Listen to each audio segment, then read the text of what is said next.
प्रदोषस्तोत्रं श्रीगणेशाय नमः।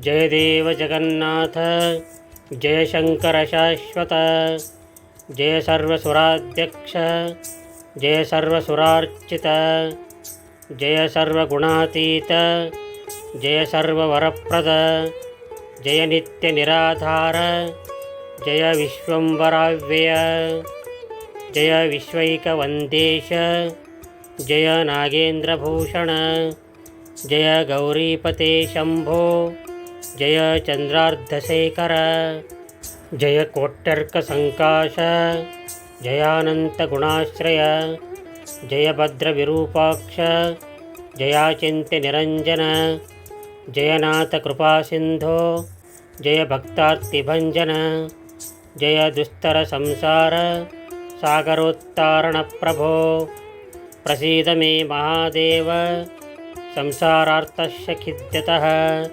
सर्वपापक्षयं कृत्वा रक्ष मां परमेश्वरः। महादारिद्र्यमग्नस्य महापापहतस्य च महाशोकनिविष्टस्य महारोगातुरस्य च ऋणभारपरीतस्य दह्यमानस्य कर्मभिः ग्रहैः प्रपीड्यमानस्य प्रसीद मम शङ्कर। दरिद्रः प्रार्थयेद्देवं प्रदोषे गिरिजापतिम्, अर्थाढ्यो वातराजा वा प्रार्थयेद्देवमीश्वरम्। दीर्घमायुः सदारोग्यं कोशवृद्धिर्बलोन्नतिः, ममास्तु नित्यमानन्दः प्रसादात्तव शङ्कर। शत्रवः संक्षयं यान्तु, प्रसीदन्तु मम प्रजाः, नश्यन्तु दस्यवो राष्ट्रे, जनाः सन्तु निरापदः।